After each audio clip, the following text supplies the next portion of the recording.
Bismillahirrahmanirrahim. Assalamualaikum warahmatullahi wabarakatuh. Alhamdulillahirrahmanirrahim.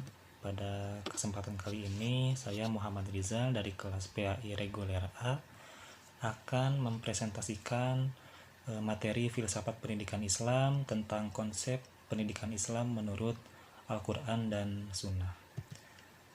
Langsung saja, untuk yang pertama ada pengertian pendidikan Islam. Untuk pengertian pendidikan itu saya mengambil 3 pengertian, yaitu at-tarbiyah, at-ta'lim, at-ta'dib. Nah, itu yang saya ambil 3 pengertian dari pendidikan. Nah, untuk penjelasannya, untuk at-tarbiyah itu berasal dari kata roba yurobi yang berarti mendidik. Nah, pemeliharaan Allah tidak terbatas pada kelompok tertentu. Jadi tarbiyah ini artinya adalah mendidik dan memelihara. Jadi tidak pandang bulu kepada siapapun, harus mendidik dengan secara adil. Nah, Allah itu memperhatikan segala ciptaannya, karena itulah ia disebut Rabbul Alamin, Rabbul Alamin. Sebagaimana untuk dalilnya terdapat dalam surat Al-Isra ayat 24, Waqur rabbirhamhuma kama rabbayani shaghira, yang artinya, dan ucapkanlah, wahai Tuhanku, sayangilah keduanya sebagaimana mereka berdua telah menyayangiku, mendidik aku pada waktu kecil. Itu untuk pengertian pendidikan yang pertama dari kata at-tarbiyah. Yang kedua ada kata at-ta'lim. Nah, ta'lim ini berasal dari allama yu'alimu yang berarti mengajar. Untuk kata at-ta'lim merupakan kata benda atau masdar yang berasal dari kata allama. Nah, untuk istilah tarbiyah tadi kan diterjemahkan dengan pendidikan, sedangkan untuk kata ta'lim ini diartikan sebagai pengajaran. Untuk dalilnya terdapat dalam surat Al-Baqarah ayat 151 yang artinya, dan mengajarkan kepadamu kitab Al-Quran dan hikmah sunnah, serta mengajarkan apa yang belum kamu ketahui. Nah, sebagaimana dalam hadis juga ada, khairukum man ta'allamal Qur'an wa 'allamahu. Sebaik-baik di antara kalian adalah orang yang mengajarkan Al-Qur'an, orang yang membaca Al-Qur'an dan mengajarkannya. Untuk pengertian pendidikan yang ketiga ada kata at-ta'dib. Nah, kata at-ta'dib ini berakal dari adaba yu'adibu ta'diban, yang berarti mendidik atau membina. Nah, kata adaba ini merupakan asal kata dari ta'dib, disebut juga mu'alim. Sebagaimana dalam hadis, adabani robbi fa ahsana fa ta'dibi, yang artinya, Tuhanku telah mendidikku, maka dia perbagus pendidikanku. Itu untuk pengertian pendidikan. Jadi ada 3. Yang pertama at-tarbiyah, at-ta'lim, dan ta'dib. Sementara untuk pengertian Islam sendiri berasal dari bahasa Arab, yaitu aslama yuslimu islaman, yang berarti berserah diri, patuh dan tunduk. Nah, kalau dalilnya terdapat dalam surat Ali Imran ayat 83, yang artinya, mengapa mereka mencari agama selain Allah, padahal hanya kepadanya apa yang ada di langit dan apa yang ada di bumi ini berserah diri, baik dengan suka maupun terpaksa, dan hanya kepadamu mereka dikembalikan. Surat Ali Imran ayat 83. Jadi untuk pengertian pendidikan Islam ini adalah pendidikan yang berdasarkan dalam ajaran-ajaran Islam. Itu untuk pengertian pendidikan Islam. Yang kedua ada kedudukan Al-Quran dalam pendidikan Islam. Nah, untuk kedudukan Al-Quran dalam pendidikan Islam setidaknya ada 3. Yang pertama, Al-Quran ini berfungsi sebagai rujukan primer. Yang kedua, Al-Quran ini berfungsi sebagai guidance yang bersifat menyeluruh dalam kehidupan manusia. Dan yang ketiga, fungsi Al-Quran adalah referensi utama dalam pendidikan Islam. Jadi apapun pelajarannya tetap berlandaskan Al-Quran dan As-Sunnah tentunya. Nah, yang ketiga ada tentang tujuan pendidikan dalam perspektif Al-Quran.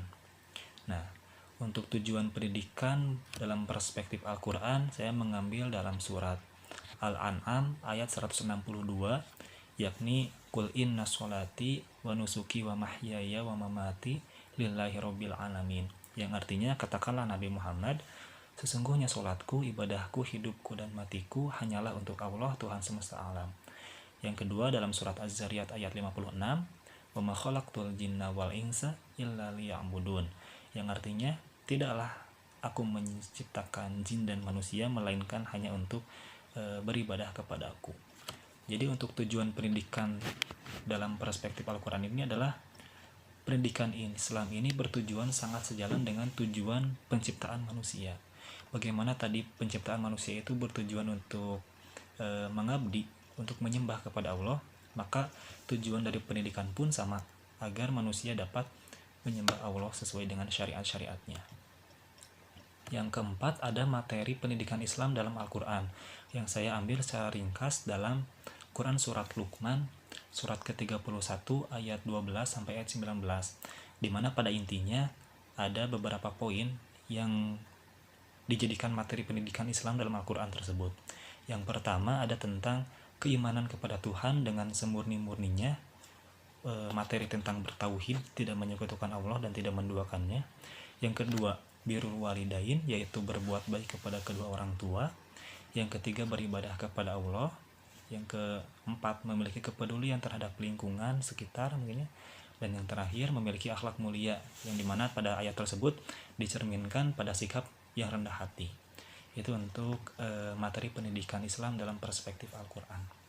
Sedangkan untuk metode pendidikan Islam dalam Al-Quran dan As-Sunnah, setidaknya ada beberapa metode. Yang pertama adalah metode nasihat, yang saya ambil metode nasihat ini dari surat An-Nahl ayat 125, ud'u ila sabili rabbika bil hikmah, yang artinya serulah manusia ke jalan Tuhanmu dengan hikmah dan pengajaran yang baik. Itu adalah metode nasihat, di mana metode nasihat ini adalah digunakan dalam proses pendidikan dengan cara memberikan nasihat-nasihat yang baik dan dapat digugu dan dipercaya oleh muridnya tersendiri. Yang kedua ada metode amsal atau metode perumpamaan, sebagaimana dalam surat Al-Baqarah ayat 171. Yang ketiga ada metode keteladanan, di mana metode keteladanan ini menyebutkan beberapa tokoh untuk dijadikan sebagai teladan, di mana dalam Al-Quran ini Allah menunjukkan atau Allah mencontohkan para nabinya untuk dijadikan sebagai suri tauladan yang dapat diikuti oleh kita sebagai umatnya. Yang keempat, mungkin yang terakhir yang saya ambil adalah metode targhib dan tarhib, yaitu metode janji dan ancaman, atau metode hukuman, atau metode ujian gitu ya. Itu untuk metode pendidikan Islam.